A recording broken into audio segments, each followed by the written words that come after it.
안녕하세요. 오랜만에 시간이나 창밖이 훤히 보이는 카페에 앉아 누군가를 기다리며 사연을 쓰고 있어요. 제가 이렇게 사연을 쓰게 된 이유는요. 제가 이제 곧 중요한 일을 앞두고 있는데 이젠 정말 이곳에서 전 남편과의 일을 마지막으로 털어내고 새로운 출발을 하기 위해서입니다. 저의 기가 막힌 이혼 이야기 함께 하시겠어요? 저와 남편은 결혼한 지 9년이 되었고 뱃속에 아기가 자라고 있었어요. 저에겐 축복과도 같은 존재였죠. 9년이란 세월 동안 고생했던 것에 대한 보상과도 같다고 느껴지더군요.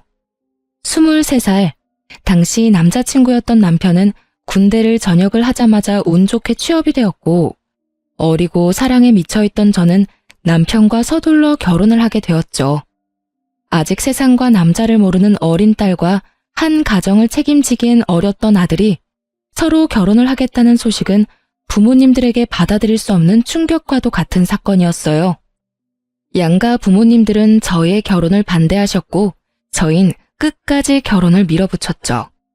결국 시댁에서는 저희의 고집에 백기를 드셨고 친정에서는 끝까지 반대를 하셨어요.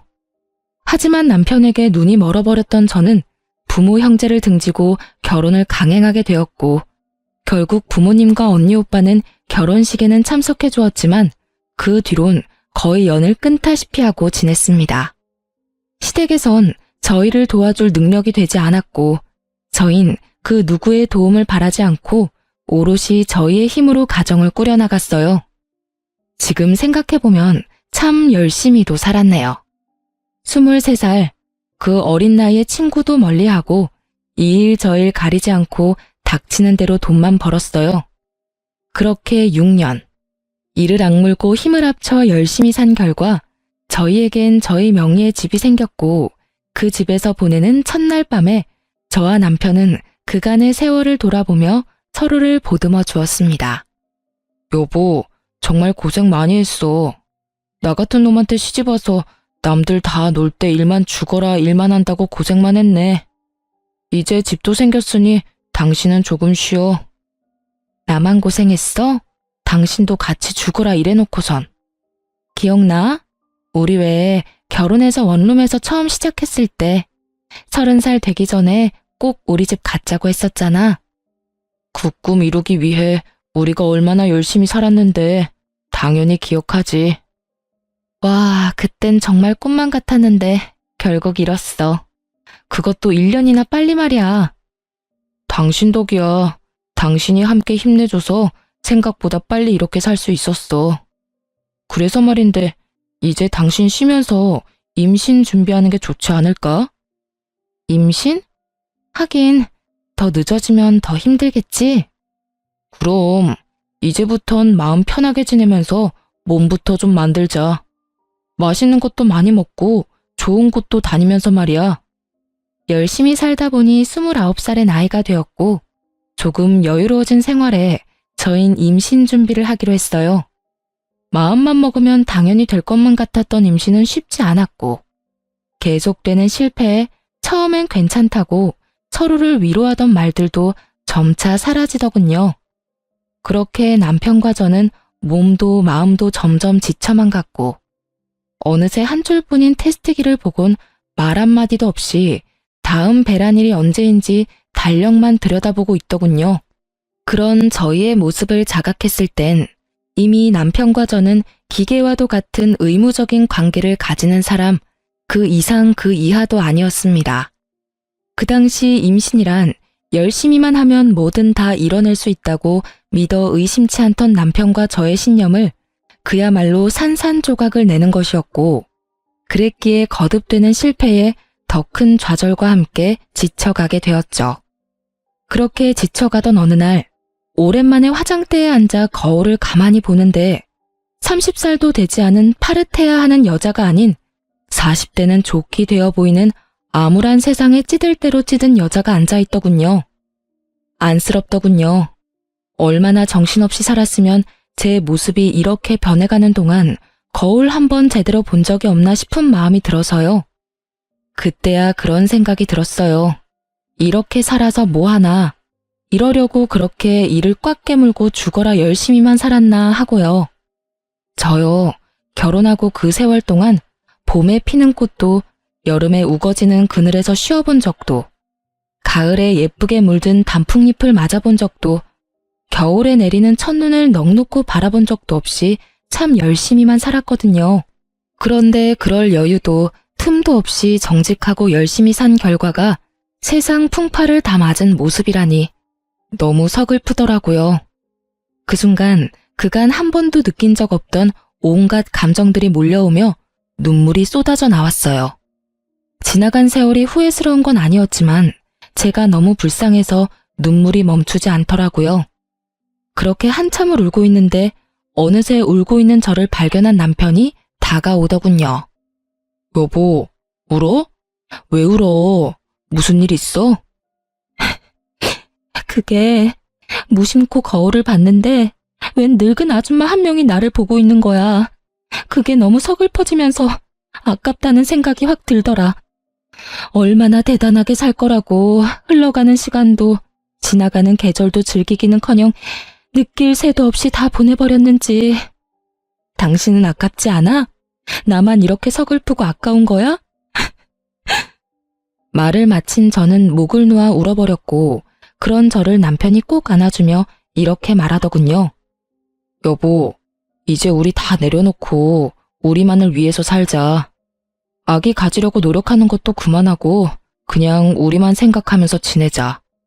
평소에 저였다면 아니라고 괜찮다며 다시 잘 준비해보자고 했을 텐데 그때 전 많이 지쳐 있었고 더는 힘을 낼 여유조차 남아있지 않아 남편에게 알겠다고 했어요. 그렇게 2달 뒤 몸이 조금 이상하다는 느낌이 들었고 혹시나 하는 마음에 병원에 갔더니 임신 4주 차에 접어들었다고 하더라고요.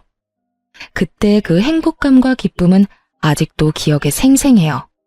남편 역시 눈물까지 흘리며 행복해했고 그렇게 저와 남편은 이제 행복할 일만 남았다고 서로에게 말해주었습니다. 하지만 그 영원할 것만 같던 행복도 오래가지 않더군요. 전 입덧이 다른 사람보다 심한 편이었는데 구역질이나 먹지 않으면 허기짐에 구역질이 나고 먹으면 속이 더부룩해 변기통을 안고 살아야만 했죠. 계속되는 입덧에 회사 생활이 제대로 될 리가 없었고 자연스럽게 동료들에게 민폐만 끼치게 되었어요.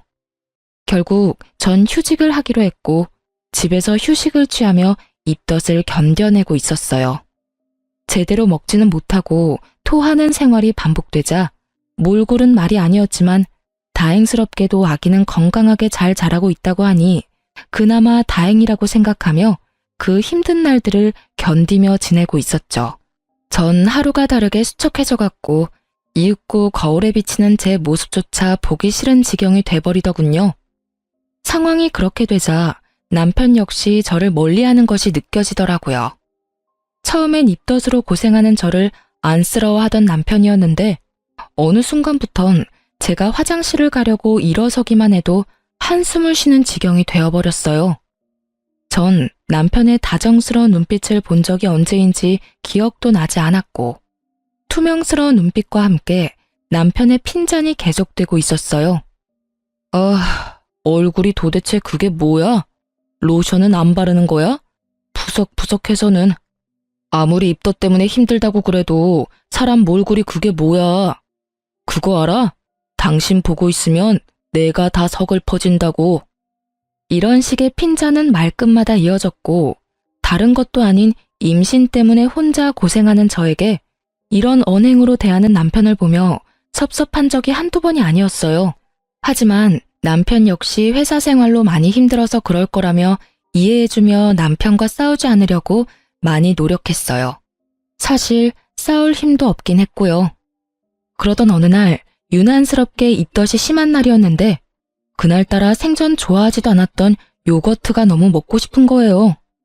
얼마나 먹고 싶은지 눈물이 다 나려고 해 전 배달 어플을 이용해 요거트를 시켜 먹게 되었고 그 결과는 참담했습니다.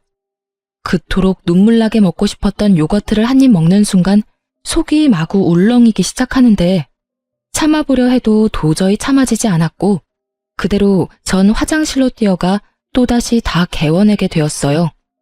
그렇게 한바탕 개워내고 나오니 미간을 잔뜩 찌푸린 남편이 이렇게 말하더군요. 아, 진짜. 그렇게 다 토해낼 거면 차라리 굶어. 돈 아깝게 그게 뭐 하는 짓이야? 그 말을 듣는데 전 그야말로 폭발하고 말았어요. 그게 나한테 할 말이야? 내가 일부러 토해. 내가 토하고 싶어서 토하냐고. 나도 그냥 맛있게 먹고 싶어. 그런데 그게 안 되는 걸 어떻게 해? 당신 이런 내 심정을 알아? 그냥 가만히 앉아 있어도 놀이기구를 타고 있는 기분이야. 비포장도로를 끊임없이 달리는 차 안에 갇힌 기분이라고. 저 역시 그 당시 몸도 마음도 힘든 상황이었기에 남편의 모진 말들을 참을 수가 없었고 그렇게 한바탕 쏟아내는데 갑자기 배에서 감당할 수 없는 고통이 느껴지더군요. 저는 배를 잡고 소리를 지르며 고꾸라졌고 놀란 남편은 저를 집에서 가까운 곳에 있던 대학병원으로 데리고 갔어요. 병원으로 가는 내내 아기만 무사하기를 빌고 또 빌었고 병원에 도착해 진료를 해본 결과 천만다행으로 아기는 무사하다고 하더라고요.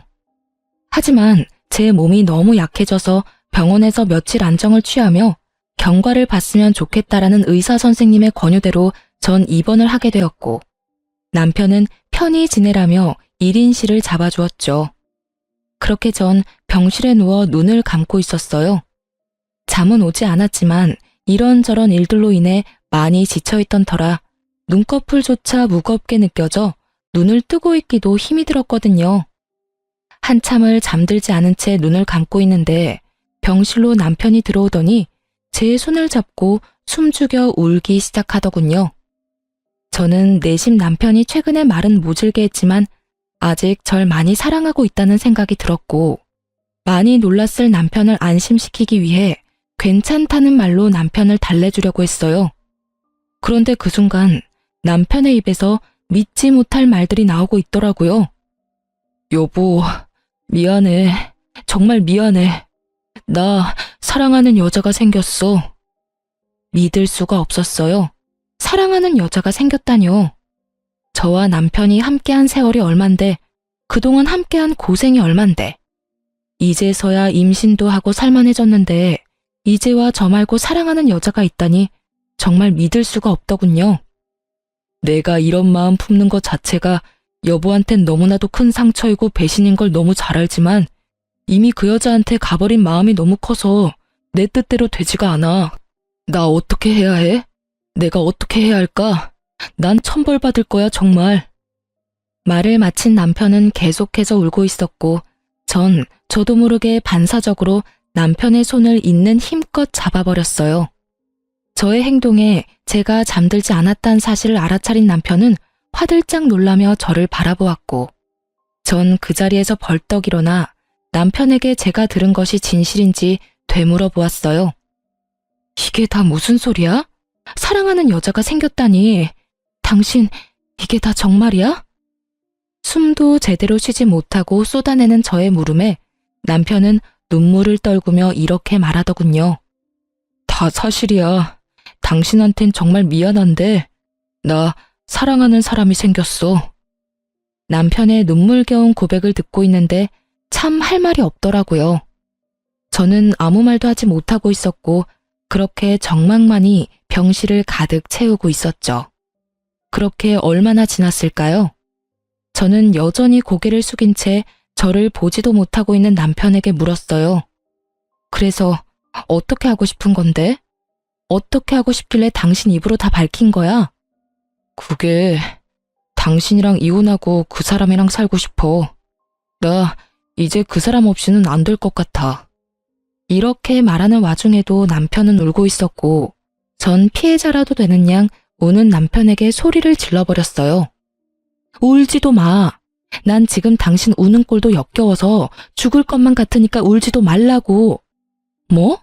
그 사람 없이는 안 될 것 같다고? 지금 그런 말을 나한테 하면서 울고 싶어? 울고 싶은 사람이 누군데? 당신이 피해자라도 되는 것처럼 울긴 왜 울어? 결혼 생활 내내 저의 이런 모습을 본 적 없었던 남편은 깜짝 놀라 아무 말도 못하고 있더군요. 전 벙어리가 되어버린 남편의 멱살을 잡고 흔들며 절규를 하기 시작했어요. 이 미친놈아, 이혼을 하고 싶다고? 그러면 뱃속 아기는 나는 둘째치고 뱃속의 아기는 어떻게 할 거냐고. 네가 이러고도 인간이야? 네가 이러고도 사람이냐고. 저의 절규는 계속되었고 남편은 여전히 아무 말도 하지 못하고 있더라고요. 그 순간 남편의 휴대전화가 울렸고 휴대전화를 확인하는 남편의 눈빛이 갈피를 잡지 못하고 흔들리기 시작했어요. 전 직감적으로 상간녀라는 것을 알았고 제가 그 자리에서 죽는 꼴을 보기 싫다면 당장 전화를 받으라고 했어요. 제 말에 남편은 망설이는 듯 하더니 통화 버튼을 눌렀고 그 순간 저는 남편의 휴대전화를 빼앗아 스피커 버튼을 눌러버렸어요. 자기야, 놀라지 마. 나 임신했어.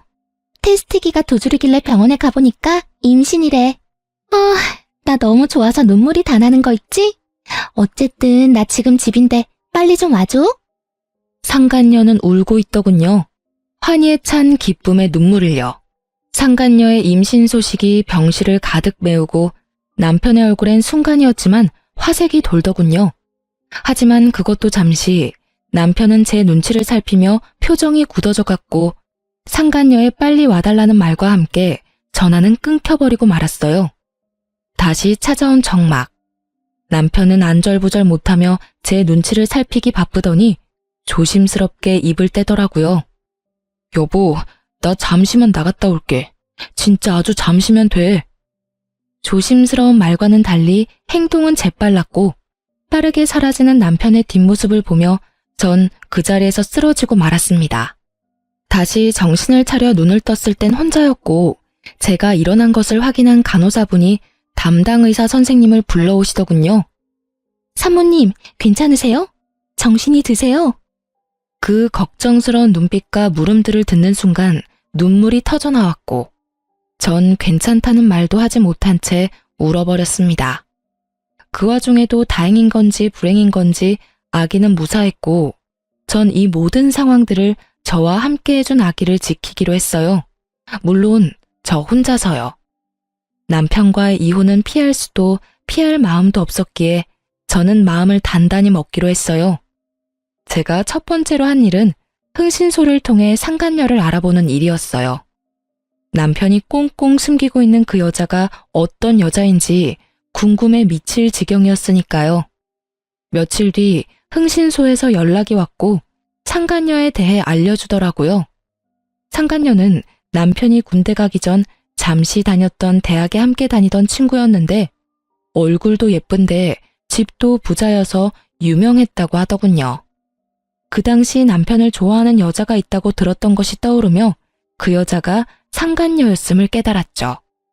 대학 졸업도 하지 못한 남편이 왜 대학 모임까지 나가게 된 것은 모르겠으나 알아본 바론 두 사람은 대학 동창회 모임에서 다시 재회해 그날 이후부터 만나기 시작했고 그 만남의 시점이 제가 임신한 직후라는 것을 알게 되었죠. 여기까지도 놀라운데 더 놀라운 사실이 기다리고 있더군요. 남편과 상간녀는 이미 살림도 차린 상황이었는데 그 집은 상간녀가 마련한 집으로 그야말로 저만 물러나준다면 모든 것이 다 해결되는 분위기라는 것이었어요. 심지어 남편은 상간녀와 본격적인 만남을 시작하며 회사까지 그만둔 상태였고 그런 남편에게 상간녀는 투자를 해주어 현재 남편은 돈 걱정 없이 사업 준비를 하고 있는 상황이라는 것까지 알게 되었죠. 그쯤 되니 궁금해지더군요. 상간녀에게 향하는 남편의 마음은 연심인지 욕심인지. 그것이 뭐든지 간에 저의 비참한 마음은 같았고 그럴수록 저는 더욱 강해졌어요. 태어난 지가 언제인데 얼굴도 비추지 않던 남편은 웬일인지 다 늦은 밤에 집으로 들어오더군요. 남편의 표정, 숨소리, 손짓, 발짓. 그 모든 것들이 오늘이 우리의 마지막이라는 것을 보여주고 있었고 이윽고 남편의 입에서 이런 말이 나오더라고요. 여보, 우리 이혼하자. 이혼하자는 마당에 여보 소리는 잘도 한다. 내가 아직 당신한테 여보이긴 해? 그렇게 비꼬지 마. 나 마지막까지 당신이랑 얼굴 붉히고 싶지 않아. 참, 그러면 지금 내가 웃어야 해? 당신 마음 편해지라고 미친년처럼 하하호호 웃어줘야 해? 그런 말이 아니잖아. 나는 그저 좀 더 이성적으로 대화를 하자는 말이었어. 당신 보니까 내 욕심이 과했네. 우리 이혼하자. 당신이 이혼만 해주면 이 집을 포함해서 그동안 모은 재산은 당신 다 줄게. 이거 말고 그 사람이 당신한테 따로 위자료도 두둑하게 챙겨준다니까 제발 이혼만 해줘. 그래, 하자 이혼. 얼마나 줄지 기대할게. 그런데 나 한 가지만 물어봐도 돼? 당신은 우리 아기는 안 궁금해? 그 충격을 받고 무사한지, 무사하다면 앞으로 어떻게 할 예정인지, 낳을 건지 어떻게 할 건지 그런 건 궁금하지도 않아? 전 진심으로 궁금해서 물었고 남편은 저의 물음에 표정 하나 변하지 않고 이렇게 대답하더군요. 무사하단 이야기는 병원에 전화해서 들었어. 그리고 앞으로 어떻게 할지는 궁금해하면 뭐해? 내가 낳아서 키울 수 있는 것도 아닌데. 당신이 잘 생각해서 알아서 결정하겠지. 잘 생각해서 잘 결정해. 그게 어떤 결정이든 난 당신 의견 존중하고 응원하니까. 똥 같은 소리를 참도 정성껏 짓거리고 있더군요. 전 그런 남편에게 상간녀 소송도 진행 중이니 그런 줄 알라는 말을 마지막으로 집 밖으로 내쫓아 버렸어요. 더는 그 면상을 보고 있기도 힘이 들었거든요. 그렇게 저희는 이혼을 하게 되었고 전 우리의 젊은 날을 갈아샀던 집과 남편이 상간녀에게 받아온 3억과 함께 상간녀 위자료까지 따로 받을 수 있었어요. 이혼이 확정된 날, 전 계획했던 대로 상간녀의 본가로 찾아가 상간녀의 아버지를 만났습니다. 조사를 통해 알아본 바론 상간녀의 부모님은 전 남편이 유부남이었던 사실을 모르고 있었고 받을 거 다 받아낸 저는 상간녀가 밖에서 무슨 짓거리를 하고 다니는지 그 부모님께 다 알릴 계획이었던 거죠. 예상대로 저의 폭로에 상간녀의 아버지는 노발대발 난리가 났지만 비교적 상간녀의 어머니는 차분한 것으로 보아 대충 알고 있었던 눈치 같더라고요. 누구신데 우리 딸에 대해 할 말이 있다고 하시는 건지요? 아, 제 소개가 늦었네요. 전 지금 따님이 만나고 있는 남자의 본차입니다. 정확히는 전부인 되겠네요. 오늘 이혼 확정이 났거든요. 네? 이혼이라니? 그럼 그 남자가 유부남이었단 말입니까? 우리 딸을 속였던 건가요? 아니요. 따님을 속인 것이 아니라 따님과 제 남편이었던 작자가 서로 불륜을 저질렀어요. 그래서 제가 물러나게 되었고요. 제 딸이 유부남인 걸 알고도 만났단 말입니까? 아니, 그럴 리가. 혹시 집을 잘못 찾아오신 거 아닌가요? 우리 딸이 만나는 남자가 있긴 합니다만 딸이 임신해 곧 결혼할 예정입니다.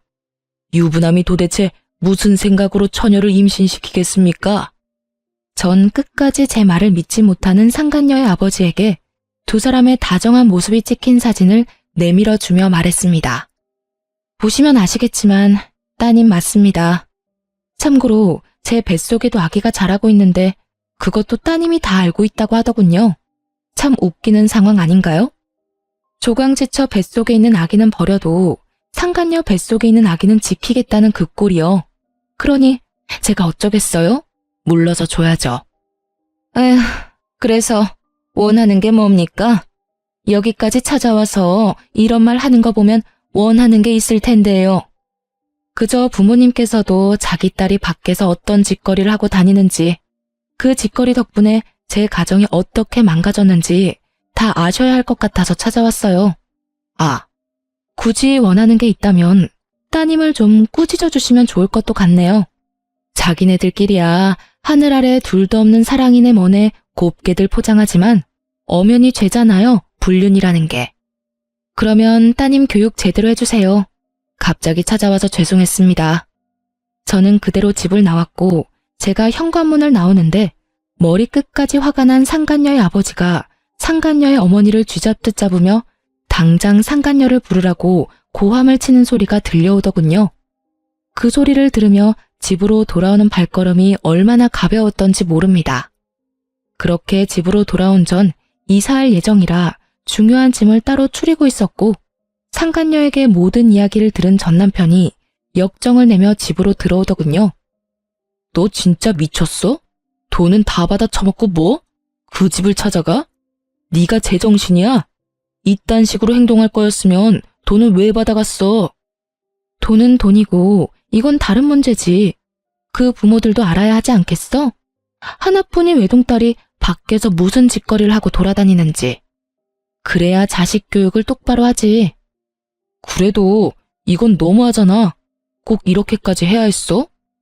군말 없이 이혼해줬는데 이 정도도 하면 안 돼?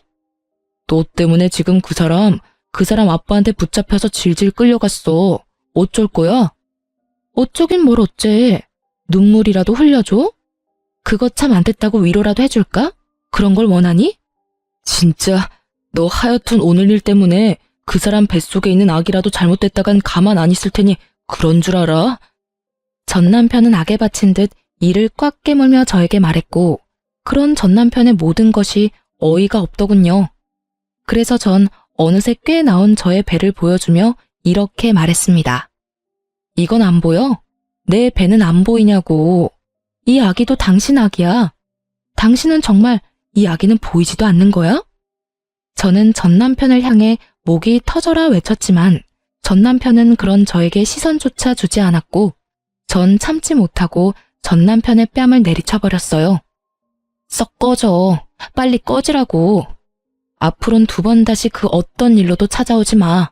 한 번만 더 찾아오는 날엔 당신하고 그 여자 얼굴 온 세상이 알도록 인터넷에도 다 퍼뜨려버릴 테니까.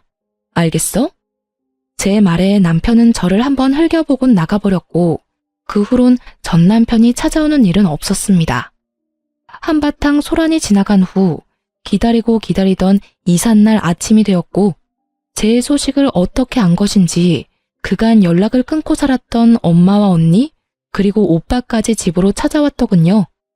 저를 본 엄마는 저의 등짝을 때리며 우셨고 그런 엄마를 언니와 오빠는 말려주며 그저 저를 꼭 안아주었습니다. 이거사, 이게 뭐야 도대체? 그러게 그렇게 말렸거늘 고작 이런 꼴이나 당하려고 이런 꼴이나 보이려고 가족들 다 버리고 나갔던 거야? 엄마, 그러지 마. 막내 임신 중이라잖아. 배 안 보여? 그래 엄마, 진정 좀 해. 몇 년 만에 보는 건데 애를 때리긴 왜 때려? 9년 만에 듣는 가족들의 목소리에 하염없이 눈물이 나더군요. 많은 감정이 섞인 눈물이었지만 가장 큰 감정은 당연히 미안함이었어요.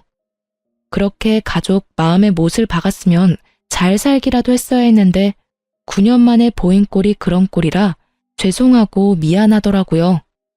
그렇게 한참을 울던 저희 가족은 감격스러운 재회는 잠시 미루고 이사를 서두르기로 했어요. 이삿짐 직원분들이 오셔서 더는 재회의 기쁨과 슬픔에 젖어 있을 틈이 없었거든요. 그렇게 부른 배를 부여잡고 바쁘게 움직이고 있는데 육설과 함께 전 시모가 저에게 다가오고 있더라고요. 야, 이 미친년아. 네가 내 아들 앞날을 망쳐놓고 무사할 줄 알았어? 이러면서 제 머리채를 잡는데 그 순간 빈혈기가 돌며 별이 다 보이더라고요. 전 시모의 흥분은 극에 달해 있었고 저에 대한 원망과 함께 욕설들은 끊임없이 쏟아져 나오고 있었어요. 너 때문에 내 아들이 쫄딱 망하게 생겼어. 네가 그 집 찾아가서 다 말하는 바람에 내 며느리도 내 아들도 그 집에서 쫓겨나 버렸다고. 그게 어떻게 잡은 기회인데 네 년이 다 책임져. 다 책임지라고. 그 뒤로도 전 시모는 끊임없이 하소연과 함께 원망들을 쏟아냈고 이야기를 들어보니 모든 사실을 안 상간녀의 집에서는 상간녀에게 해주던 모든 지원을 끊어버렸고 두 사람이 살고 있던 집마저 뺏어버렸다고 하더군요. 한순간에 거지 신세가 된 두 사람이 집으로 찾아가 빌어봤지만 상간녀의 집에선 두 사람이 헤어지지 않는 이상 상간녀 역시 없는 자식으로 여기고 살 것이라는 답만 돌아왔고 상간녀는 하는 수 없이 전 시댁으로 들어와서 살고 있다고 하더라고요. 한평생 고생이라곤 모르고 산 상간녀가 전 시댁의 환경에서 산다는 건 고역과도 같은 일일 테죠. 그렇게 한참을 쏟아내던 전 시모는 급기야 저에게 돈 타령까지 하기 시작했어요. 네가 다 이렇게 만들었으니 네가 다 책임져. 돈이라도 내놓으란 이 말이야. 네가 받아간 거 다 내놔. 그 순간 잠시 이삿짐 차에 갔던 식구들이 돌아오고 저의 모습을 발견한 엄마가 달려와 전시모의 손을 낚아채 있는 힘껏 밀어버렸어요. 이 여편네가 감히 누구 머리채를 잡아? 정신 나갔어? 어디서 내 딸 머리를, 그것도 임산부를, 네가 제정신이야? 당연히 이삿짐 센터 직원인 줄 알았던 엄마의 등장에 전시모가 당황한 기색이 역력하더군요. 그랬겠죠. 한평생 가족에게도 버림받았다며 저를 알게 모르게 무시했던 전시모였는데 이렇게 든든한 가족의 등장에 당황스러울 법도 했겠죠. 전시모는 바닥에 고꾸라진 채로 우리 가족을 차례로 훑고 있었고 화가 머리끝까지 난 언니가 자신의 직업이 경찰이라고 밝히며 이렇게 말하더군요. 아줌마, 한 번만 더 내 동생한테 욕하고 때리면 수갑 채워서 체포할 테니 각오하세요. 참고로 그렇게 잡혀가시면 합의는 없습니다. 아시겠어요? 이런 언니의 말에도 정신을 차리지 못한 전시모는 끝까지 돈 타령을 해대고 있었고 전 무슨 돈이냐며 물었죠. 다신 오지 않을 테니 돈 내놔. 돈만 주면 오라고 해도 안 올 테니. 무슨 돈을 달라고 이 난리세요? 그걸 몰라서 물어? 이 집 팔았으면 돈이 있을 거 아니냐? 엄연히 그 돈에 내 아들 목도 있는데 왜 모른 척을 하니? 그거랑 이혼할 때 받아간 3억, 그것도 내놓거라. 정말 뱃속의 아기만 아니었다면 욕이라도 실컷 해주며 있는 힘껏 한 대 때리고 싶더라고요. 다른 것도 아닌 위자료 내놓으란 말을 당당하게 하는 전시모의 모습을 보는데 화가 머리끝까지 나며 어이마저 없더군요. 아줌마, 잘 들어요. 그 돈은 내 뱃속에 있는 이 아기의 몫이자 내가 23살부터 이때까지 단 하루도, 단 1분도 제대로 쉬지 않고 열심히 살았던 날의 몫이자 하루아침에 배신당하고 갈기갈기 찢어져 버린 내 마음의 상처에 대한 약값이에요. 그러니까 절대 한 푼도 줄 생각 따위 없어요. 정 그 돈이 탐나고 갖고 싶으면 소송을 거세요. 저는 코웃음을 치며 전시모에게 말했고 제 말이 끝나자마자 변호사인 오빠가 나서 제 변호를 자처하고 나서더군요. 참고로 제 동생 변호는 제가 맡도록 하죠. 마침 그 분야가 제 전문이라 자신 있거든요. 그러니 언제든 소송 걸고 싶으면 걸도록 하시죠. 애꿎은 제 동생 괴롭히지 말고 법으로 이야기하자 이 말입니다. 전시모는 꽤 많이 당황한 눈치이더군요. 그럴 수밖에 없는 것이 상견례도 없었고 결혼식에선 가족들을 따로 소개할 시간도 소개를 받고 싶어하는 마음도 없었기에 저희 가족들의 직업, 형편에 대해선 전혀 알지 못했거든요. 그 뒤론 연을 끊고 지내다시피 했으니 저희 친정이 꽤 산다는 것을 전혀 모르고 있었으니까요. 전시모는 오빠의 말이 끝나자 당황한 눈초리로 가족들을 번갈아 살피기 시작하더군요. 경찰인 언니의 변호사인 오빠, 그리고 있어 보이는 엄마의 차림새까지. 찰나의 순간 가족들을 살핀 전시모는 갑자기 태세를 바꿔 저에게 무릎까지 꿇고 애원하기 시작하더군요. 아가, 내가 잠시 미쳤었구나. 내 아들이 하루아침에 거지꼴이 되어서 집으로 들어왔는데 어떤 부모가 제정신일 수가 있겠어. 너도 뱃속에 아기가 있으니 조금은 이해를 할 거다. 그러니 방금 전 내 행동은 네가 이해를 좀 해주렴. 그리고 이해하는 김에 내 아들도 좀 이해해주면 안 되겠니? 말이야 바른 말이라고 여자가 작정하고 꼬시는데 남자가 어쩌겠어. 그간의 정을 생각해서라도 네가 이해하고 용서 좀 해주렴. 네가 용서만 해주면 내 아들도 다시 너한테 돌아올 거고 그렇게 두 사람 제외하게 되면 뱃속의 아기한테도 좋지 않겠어? 애를 생각해야지. 이 험한 세상에 애를 혼자 낳아서 어쩔 생각이니? 남들 다 있는 아빠, 우리 손주한테서 뺏을 생각은 아니지? 이때껏 한 번도 꺼내지 않던 손주 이야기까지 들먹이며 애원하는 꼴이 참 가증스럽기 그지없더군요. 엄마 역시 저와 생각이 같았는지 전 시모의 말에 한마디의 대꾸도 없이 시모를 질질 끌어다 내쫓아버렸고 저의 이사는 무사히 마칠 수 있었습니다. 그날 이후 전 가족의 품으로 돌아가게 되었어요. 이미 사버린 집은 세를 주기로 했고 가족의 뜻에 따라 친정에서 지내게 된 것이죠. 그렇게 친정에서 지내는 동안 출산날이 가까워졌고 입원을 했던 대학병원에서 진료를 계속 보며 그곳에서 출산까지 하기로 했습니다. 출산을 하기 전 마지막 진료날, 언니와 함께 병원에 갔는데 그곳에서 전 생각지도 못한 사람을 만나게 되었어요. 그건 바로 상간녀와 전 남편이었어요. 그토록 화려하고 당당하던 상간녀의 모습은 온데간데 없이 사라지고 행색이 초라한 배불뚝이 여자가 전 남편과 옆에 자리하고 있더군요. 한 걸음씩 한 걸음씩 두 사람과 가까워졌고 저와 언니를 발견한 상간녀는 두 눈이 동그래지더니 이내 승리의 표정을 지으며 전 남편의 팔짱까지 급하게 끼고 저에게 다가와 인사를 건네더라고요. 오랜만이네요. 잘 지냈어요? 아, 이런 질문 좀 그런가요? 하긴 잘 지낼 턱이 없는데 질문이 좀 그랬죠? 방금 전까지 전 남편과 돈 때문에 다투는 소리를 다 들었는데 이렇게까지 해서 저에게 아는 척이 하고 싶은 그 마음이 다 궁금하더군요.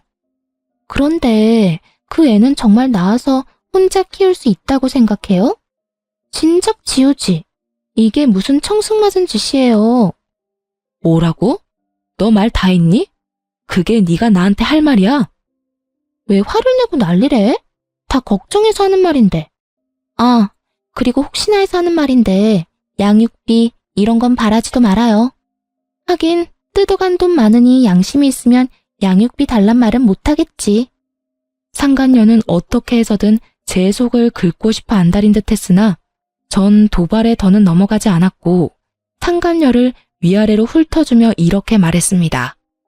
그게 걱정이어서 굳이 반가워하지도 않는 사람한테 인사까지 한 거야? 하긴 꼴을 보아하니 걱정이 되긴 하겠다. 양육비 줄 능력도 처지도 안 되니까 말이야.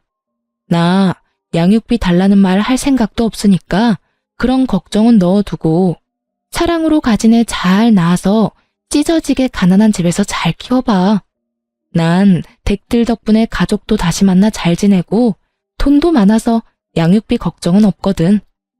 제 말에 상간녀는 미간을 찌푸리는가 싶더니 이내 코웃음을 치며 비아냥대기 시작하더군요. 참 좋기도 하겠네요. 남편도 뺏겨서 애도 혼자 낳고 혼자 키워야 하는 마당에 좋다고 웃는 꼴이 참. 어떤 면에선 참 대단하기도 하네요. 상간녀의 비아냥거림에 제가 반격을 하려는 순간 어느새 제 곁으로 온 담당 의사 선생님이 제 어깨에 손을 두르며 언니에게 이렇게 말하는 것이 아니겠어요? 초영, 여기서 뭐 하세요? 무슨 일 있어요? 표정이 왜 이렇게 안 좋아요? 처영이라니. 전 크게 당황을 했고 언니 역시 당황한 기색이 역력했지만 그것도 잠시 천연덕스럽게 선생님께 제부라고 하며 상황을 설명하기 시작하더군요. 언니의 설명을 들은 선생님은 제 어깨를 잡은 손에 힘을 주며 말을 하더군요. 아, 아직 소식 못 들으셨나 봅니다. 저 이 사람하고 결혼 약속했어요. 식은 아직이긴 한데 출산하고 몸 추스르는 대로 결혼식 올리려고 하고 있어요. 원하신다면 청첩장 나오는 대로 보내줄 테니 와서 자리를 빛내주는 것도 좋을 것 같네요. 언니 못지않게 선생님은 천연덕스럽게 연기를 펼쳤고 선생님의 말에 이때껏 입 한 번 떼지 않고 있던 전 남편이 저를 향해 말을 하더군요. 여보, 이게 다 사실이야? 당신 이 남자랑 결혼했어? 혼인신고라도 한 거야? 전 남편의 말이 끝나자마자 여보라는 단어에 발끈한 상간녀는 제가 무어라 답할 새도 없이 전 남편을 쥐잡듯 잡기 시작하더군요. 당신 지금 뭐라고 했어? 여보?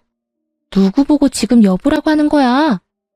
상간녀의 말에 전 남편은 그제야 자신이 어떤 단어를 썼는지 자각한 듯 새하얗게 질린 얼굴로 말까지 더듬더라고요. 아니 그게 습관적으로 나도 모르게 튀어나왔어. 그걸 지금 말이라고 해? 당신은 아직도 저 여자하고 결혼한 사이라고 착각하는가 봐. 아니, 저 여자랑 다시 살고 싶기라도 한 거야? 무슨 말을 또 그렇게 해. 실수라고 했잖아. 실수라고? 그래, 그건 실수라고 치자. 그런데 당신이 왜 저 여자가 결혼한 사실에 화를 내? 왜 간섭하냐고. 그건 나도 놀라서 그랬지. 당신 지금 너무 흥분했어. 진정 좀 하고 진료나 보러 가자. 예약 시간 다 됐어. 지금 내가 진료 보게 생겼어? 당신 같으면 이 기분에 진료가 보고 싶겠냐고. 내가 누구 때문에 이 모양 이 꼴로 살고 있는데, 내가 왜 이런 거지 꼴로 살고 있는데, 당신 하나 보고 다 버리고 와서 이렇게 사는 난 신경도 안 쓰면서 전부인이 재혼한 사실이 그렇게 신경 쓰여? 상간녀는 악을 쓰며 남편을 닥달했고 그런 상간녀의 말이 지긋지긋하다는 듯 전 남편은 짜증을 섞으며 답을 하더군요. 내가 당신한테 가족 버리고 나한테 와달라고 했어? 당신이 좋아서 다 버리고 나한테 와놓고 왜 또 그런 말을 하는 거야? 지겹지도 않아? 무슨 일만 일어났다 하면 이 모양 이 꼴 타령하는 거? 나야말로 누구 때문에 그 좋은 회사까지 그만두고 이 모양 이 꼴이 됐는데 다 당신이 투자해준다고 해서 이렇게 된 거잖아. 두 사람은 급기야 언성까지 높이며 싸우기 시작했고 그 광경을 지켜보던 선생님은 제 손을 진료실로 이끌며 이렇게 말했어요. 우린 이만 들어가요. 이런 난장판은 뱃속의 아기한테 좋지 않아요. 얼른요. 그렇게 선생님의 손에 이끌려 진료실 의자에 앉은 전 어리둥절했고 이내 간호사 선생님이 들어오셔 두 사람이 난동에 가까운 싸움을 하다 결국 병원에서 쫓겨났다고 하더군요. 그 만남을 마지막으로 전 다신 그 사람들을 만나기는커녕 소식조차 들을 수도 없었습니다. 그렇게 정말 전 남편과의 모든 것이 끝이 나고 전 무사히 출산했습니다. 출산 이후 전 제 소중한 보물을 안겨주신 선생님께 보백받게 되었어요. 사실 병원에 처음 와 전 남편의 외도 사실을 알게 되었을 때 걱정스러운 눈빛으로 절 위로해준 그 선생님이 저의 담당 선생님이었고 선생님의 말에 의하면 그날부터 제가 신경이 쓰였다고 하더군요. 처음엔 그저 제가 불쌍했다고 했어요. 불쌍해서 눈길이 더 가고 마음이 더 쓰였다고요. 그래서 진료를 볼 때도 더욱 신경을 써주었고 제가 배가 심하게 뭉쳐 병원에 갑자기 왔다는 연락이라도 받을 때면 그게 언제든 어디에 있든 병원으로 뛰어와 제 진료를 봐주셨다고 하더라고요. 그렇게 측은심에 제가 눈에 밟혔는데 그 측은심이 어느 날부턴 저를 지켜주고 싶고 제가 보고 싶어졌다며 저를 좋아하는 것 같다고 마음을 고백해 오더군요. 지금 당장 대답해달라는 건 아니에요. 지금 상황이 좋지 않다는 것도 알고 저한테 신경을 쓸 틈도 없다는 거 누구보다 잘 아니깐요. 그냥 제가 곁에서 맴돌 테니 그것만 막지 말아주세요. 그렇게만 해준다면 저는 언제까지고 기다릴 수 있어요. 그저 저를 지켜봐 주세요. 처음엔 그냥 아무런 대답도 하지 않고 무시했던 것 같아요. 전 남편에 대한 상처가 크기도 했지만 무엇보다 큰 이유는 염치가 없어서였어요. 애 딸린 이혼녀와 총각인 대학병원 의사 선생님이라니 거부할 염치조차도 없더군요. 하지만 선생님은 저를 포기하지 않았고 부담스럽지 않게 저의 곁을 지키면서 제 아들조차 사랑으로 품어주고 있더라고요. 그렇게 4년을 한결같이 저와 제 아들을 지켜준 선생님께 마음의 문을 열게 되었고 선생님은 저의 남자친구가 되었어요. 그리고 곧 저는 저와 아들을 세상 누구보다 사랑해주는 남자친구와 결혼을 할 예정이에요. 말이 씨가 된다고 하더니 전 남편과 상간녀 앞에서 저와 결혼한 사이라고 거짓말을 하던 모습이 엊그제 같은데 그 결혼이 현실이 되었지 뭐예요? 남자친구의 말론 그때 자신의 마음을 확신했다고 하더군요. 물론 예비시댁에서도 저와 아들을 많이 아껴주세요. 처음 저의 이야기를 남자친구에게 들었을 땐 걱정이 많으셨다고 하시더군요. 아무래도 그럴 수밖에 없는 상황이긴 했죠. 온 정성을 다해 사랑으로 키운 아들이 어느 날 갑자기 사랑하는 여자가 생겼다고 해서 누구보다 기뻐하셨는데 그 여자가 이혼녀인 것도 모자라 갓난아기까지 있다고 하니까요. 어떻게든 설득을 해보려 했지만 남자친구는 흔들리지 않았고 일단 얼굴이나 보자 하는 마음으로 저를 만나러 나오셨다고 하셨어요. 그렇게 저를 처음 만난 날 저와 예비 시부모님은 많은 이야기를 나눴고 헤어지는 순간에 제 손을 잡아주시며 이렇게 말씀해 주시더군요. 사실 오늘 이 자리 나올 때까진 좋은 말로 설득해서 헤어지게 만들 생각이었어. 생각 있는 여자라면 헤어질 테니 말이야. 그럴 생각으로 나온 자리인데 막상 만나서 이야기 나눠보니 우리 애가 왜 그렇게 매달렸는지 알 것 같네. 앞으로 우리 아들이랑 잘 지내줘. 그렇게 잘 지내다가 우리 가족으로 와주면 더 좋고. 이렇게 말씀해 주시는데 얼마나 많이 울었는지 몰라요. 그 마음이 너무나도 감사하고 또 그 감사한 마음이 드는 것이 염치도 없어서요. 제가 자식을 키워보니 알겠더라고요. 그것이 얼마나 큰 결정이었는지. 그래서 저도 그런 마음을 저버리지 않게 열심히 노력해 보려고 합니다. 제가 사연 처음에 말씀드렸었죠? 누군가를 기다리며 사연을 쓰고 있다고. 그 기다리던 사람이 다름 아닌 남편과 제 아들입니다. 저를 여기에 앉혀두곤 장난감을 사러 간다고 나간 두 사람인데 이 긴 사연을 쓸 때까지 돌아오지 않고 있네요. 아마 모르긴 몰라도 장난감을 사러 간 두 사람은 장난감 가게를 살 태세로 쇼핑을 하고 있는 모양이에요. 가끔 이럴 때가 있어 제가 두 사람을 잡으러 간 적이 한두 번이 아니거든요. 전 이만 인사를 드리고 가봐야 할 것 같아요. 마지막으로 저의 지옥 같던 세월을 여기에 털어버렸으니 이제 저도 행복하게 새로운 인생을 살 수 있겠죠?